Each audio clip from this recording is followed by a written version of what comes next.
Marc Lemonnier est écrivain et journaliste. Il a écrit une cinquantaine de livres, entre autres sur la France et le Paris populaire.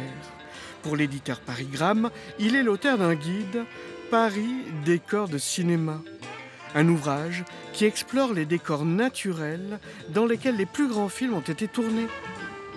Paris est un des lieux de naissance du cinéma, c'est-à-dire que les premiers studios, les premières salles se sont trouvés à Paris.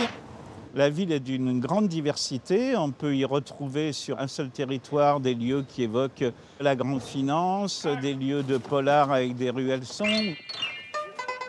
Le tropisme de Monsieur Marc, ce sont les tontons flingueurs. Un prisme haut en couleur, nourri d'une passion pour le noir et blanc. En est le témoin vivant, cette église Saint-Germain de Charonne, un lieu de culte pour un film culte.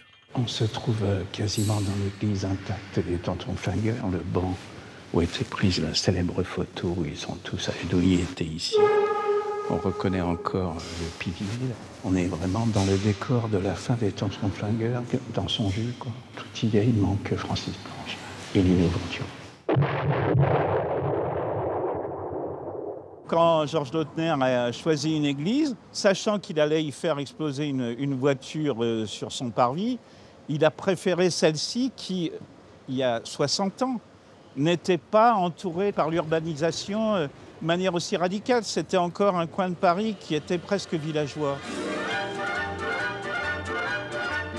L'idée du livre, c'est de dire aux gens, allez vous mettre dans le décor, vous photographiez si vous voulez, vous filmez si vous en avez envie, dans des lieux préservés. C'est pour ça qu'il y a beaucoup de restos, par exemple. J'ai mis beaucoup de bars qui sont souvent des lieux bien aimés des cinéastes hollywoodiens. Tellement français aussi, à plusieurs volets d'escalier de là, les buttes Chaumont.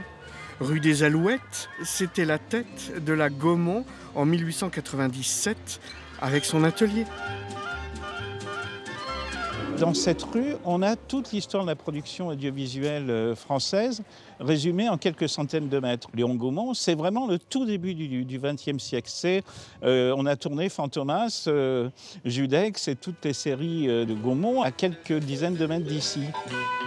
Le guide de Paris, décor de cinéma, un des 800 titres de Parigramme. Le petit éditeur tient là son grand pari, faire tenir Paris dans un livre et l'emporter avec soi.